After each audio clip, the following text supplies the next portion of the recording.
Нулата модна ревија во Харбин Кина.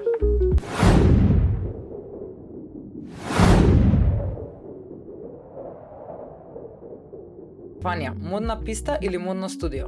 Модна писта затоа што покрај модната писта ќе дојдат во модното студио потрошувачите. Скица на хартија или директна креација на материјал?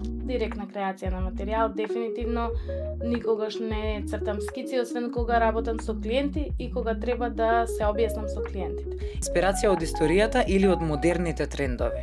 Инспирација од историјата, меѓутоа историјата ја имплементирам во актуелните модни трендови. Минимализам или драматични креации?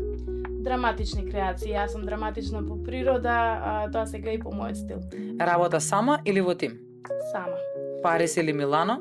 Милано секогаш, Италија ми е на срце и животна желба да живеем во Фиренца. Класична елеганција или авангардна мода? Авангардна мода. Една совршена колекција или повеќе експерименти? Една совршена колекција, затоа што со една совршена колекција остануваш запамтен. Добар ден и добре дојдовте во следното издание на нашата емисија Од нула. Мој денешен соговорник е Стефанија Насеска-Попадинец. Стефанија, здраво, добре ни дојде. Здраво и добро ве најдов. Стефанија, која е Стефанија, надвор од модните писти, од модните парчиња, малку за тебе надвор од твојот работен ангажман? Да почнам од моите почетоци.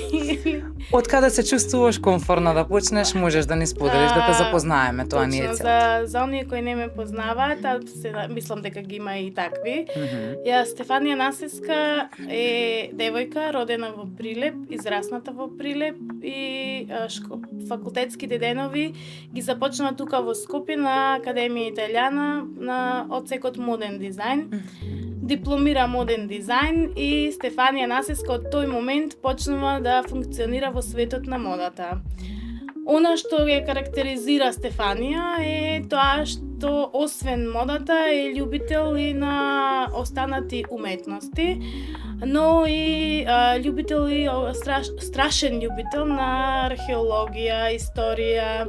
Интересно. Сакам да се дружам со доста комуникативна личност сум, сакам да се дружам со моите другари, сакам да запознавам нови луѓе.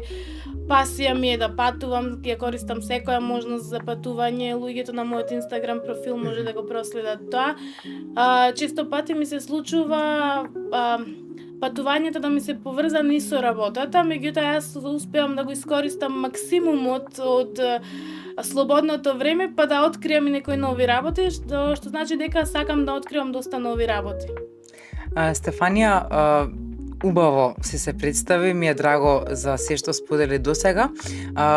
Спомена мода, тоа е причината поради која денеска сме тука и ќе разговараме, па ајде малку за тој дел, како изгледа еден работен ден на Стефанија.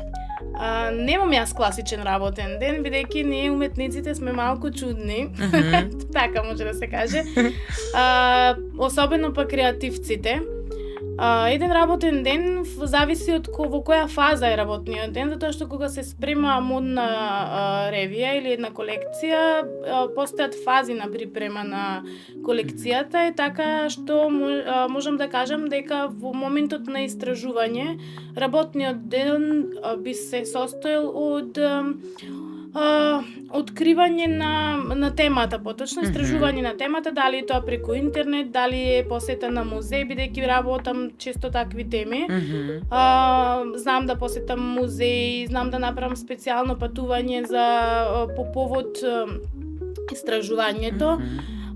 Например, кога се работеше за колекцијата Маските од Требеништа, вечност колекцијата, организирав патување во Охрид да го посетам музеот Куќата на Робевци, каде што е изложена маската од Горна порта продадена. Така што, точно како што кажав, во различни фази, различно функционира мојот ден. Кога станува збор, например, во процесот на изработка на идеите, на веќе креираните идеи, затоа што ја ретко цртам, Тоа можеби ми е мана, знам да цртам, меѓутоа Јас мислам дека некако се доаѓа едното со другото, дека прво се црта па се креира или секој дизајнер различно функционира, точно се црта, би требало да дојде креацијата, идејата во глава, па да се нацрта, да се стави на лист хартија.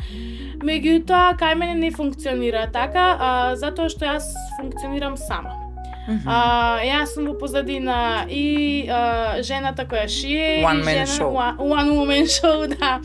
И жената која крои, и девојката која го работи PR процесот, после буквално е one woman show. Значи, пред да ставам на хартија, ретко се случува. Идејата е во мојата глава и ја реализирам со материјали. Го работам прво првичниот модел, првична идеја и после тоа се развива дополнителни при самата изработка на моделите. Океј, како ја црпиш инспирацијата? Значи, посетуваш и црпиш инспирација и оттаму ја создаваш твојата колекција. Точно, да. Тоа е случај за секоја твоја колекција? Да. Во принцип, да, затоа што сите колекции до сега сработени ми се со опиплива инспирација. Например, имав претходна колекција инспирирана за заштита на животните загрозените животни во Македонија. Тогаш посетував природа, посетував да видам нивното обкружување, да, некако да го доживеам на тој начин, колку се загрозени, знаеш, кога одиш во планина и гледаш нешто се уништува природата, сваќаш дека навистина живеалиштето им е загрозено и тие се сочувствуваат загрозени. Имам доста колекции. Во принцип сите колекции ги работам така. Што направивме колекцијата е работев со исчитување на што направивме за македонските работи на Крсте Петков Мисирков. Па од таму се вадат доста работи од текстуалниот дел. Стоби, последната колекција ми е со посета во Стоби, со истражување на мозаиците, истражување на научни трудови од докторати од археолози кои докторирале на темата. Многу интересно идејата, мислам, од каде ја црпиш, инспирацијата од каде ја црпиш, па ја преточуваш во модни изданија. Да, во нешто што воопшто не е својствено. Многу неконвенционално, мислам. Често пати се случува од таквите ствари да биде архитектурата инспирирана. Например, не знам, се гледаат столбови во стоби во јонски стил и се применува во некој си нова верзија, модернистички изведени. Сепак и тоа е креативна работа, меѓутоа неочекувано е скулптурата на Херкуланката да биде изведена на корсет. Интересно, прекрасно. Можеби затоа сум забележана, не само кај нас, туку и во светот. Стефанија, модата многу често представува раскажување на приказна, па каква приказна сакате да раскажете со вашите модни колекции? Колекции, точно модата е применета уметност, се смета за применета уметност и е еден начин на јазик преку кој визуелен јазик преку кој ние дизајнерите комуницираме со останатиот свет и пораката која ја пренесуваме сакаме да биде разбрана од публиката. Јас бев еден од првите дизајнери кои започнаа да творат со текстуални пораки тука кај нас, особено на кирилица. Ми ја спомнав претходно што направивме колекцијата. Тоа е всушност за ова говориме сега, за таа колекција се однесува. Точно, за пренесување на пораките. Во таа колекција мене ми беше инспирацијата општествените случувања во тој момент. Тоа беше негде 2014-13 година. Тогаш беше проектот на Скопје 2014 и сакав да запрашам што направивме, до кај сме стасани однос на уметност и каде сакаме да продолжиме. На маички имав испишано со традиционален начин на изработување таписерија. Имав испишано токму што направивме и се борев за на некој начин да ја задржиме нашата автентичност. Дека не треба да преземаме нешто туѓо, туку она што го имаме ние. во глобала пораките кои сакаме денес немам пишани текстови, меѓутоа пораката која сакам да ја пренесам е тоа дека ние сме држава мала, но многу богата со историја и дека ние имаме што да му покажеме на светот. Моите колекции се буквално колекции кои зборуваат со публиката. Во однос на предпоследната колекција Златните маски од Требеништа, дел од луѓето беа запознаени, меѓутоа поголемата маса нешто слушнала, нешто не слушнала. Со таа колекција мислам дека дојдов до момент да му отворам други видици на луѓето, дека чекајте, ние имаме нешто со кое што треба да се гордееме, дека на нашево тло е пронајдено тоа нешто и дека и луѓето се запознаа со Златните маски. Доста имам такви коментари. Пораката во тој момент кога ја пренесов беше дека ние навистина сме богати, не сме сиромашна држава, туку сме богата држава и дека имаме што да покажеме.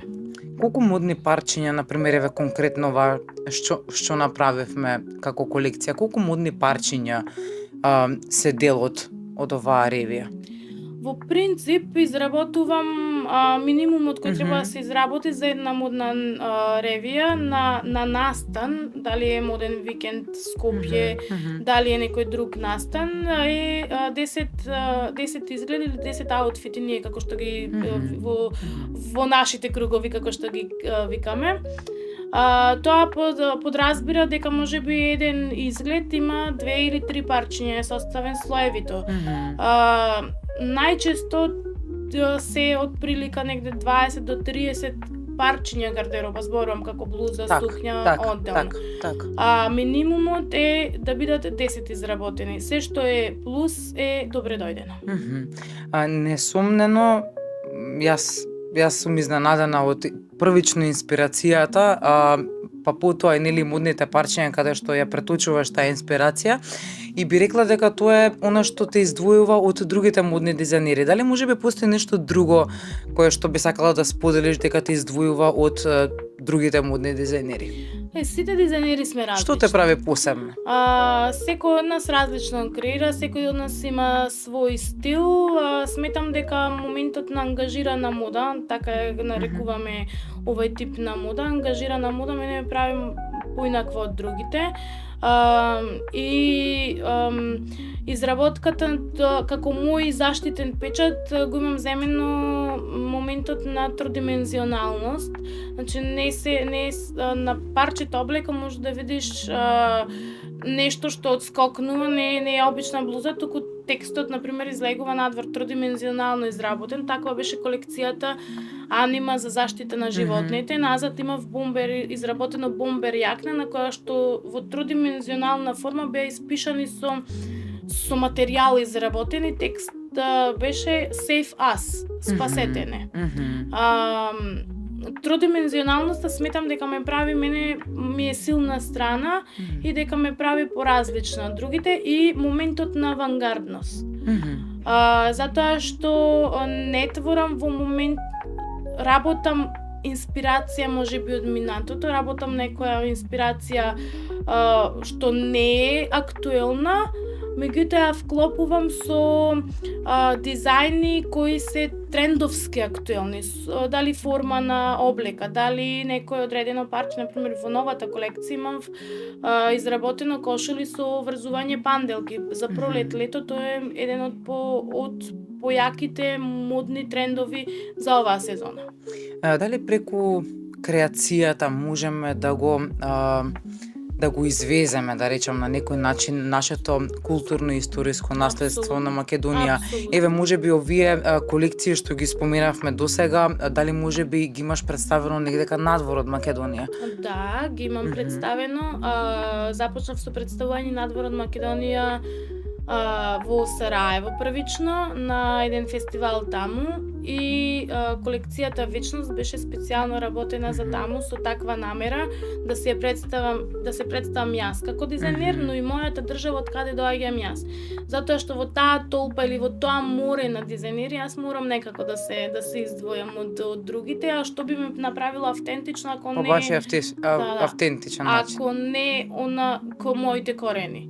Затоа што италијанците си имаат своја мода. Не можам јас да им продадам мода на италијанците ако отворам италијански. Можам да им продадам нешто македонско, меѓутоа направено носливо за да биде актуелно во тој момент. Би издвоила друг настап, последен мој настап и на кој сум доста горда. Можеби тоа досега луѓето го имаат видено и слушнато сигурно е настапот во Харбин Кина.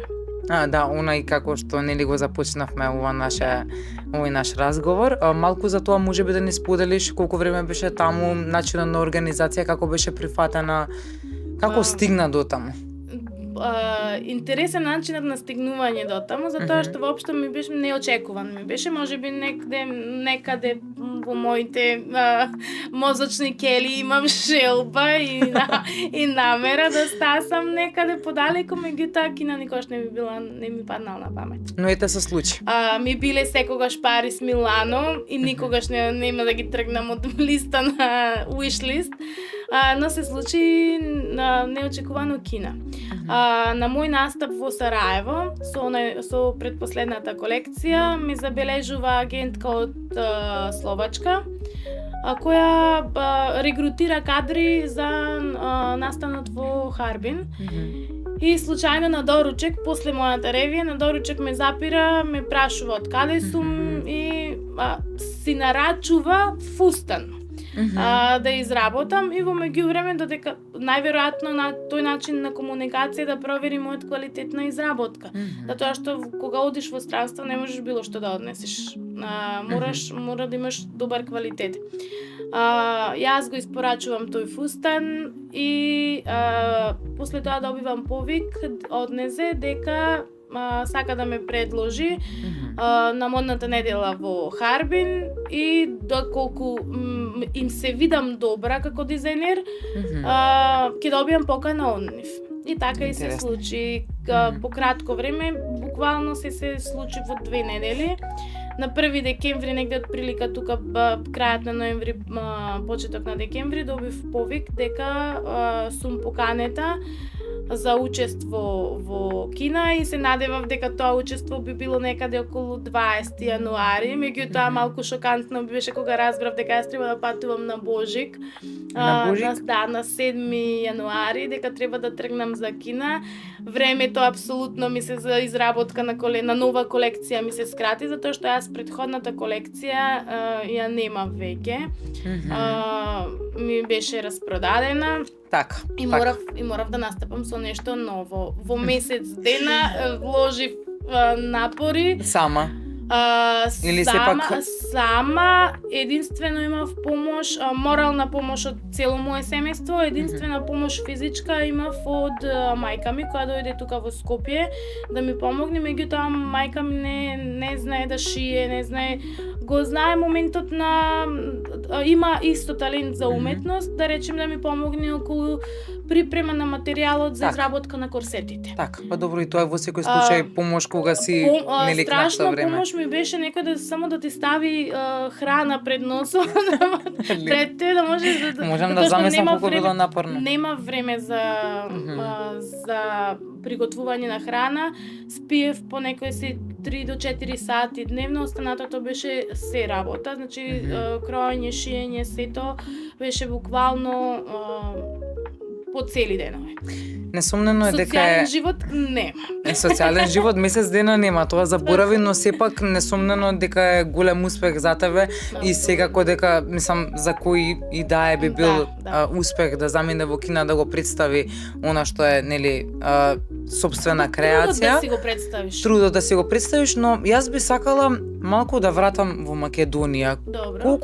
Колку нашиот свет, нашето општество те препозна тебе? Дали можеби имаш работено на некој локален проект тука во Македонија, можеби некој филм или можеби нешто што е од тука, од кај нас? На филмови немам работен, сум на такви проекти кои би биле финансирани, да речеме, од државата, немам работено, никогаш нашата држава, поточно институциите, народот нормално се заинтересирал за мене, меѓутоа институциите никогаш не се заинтересирале за мене или за мојата работа.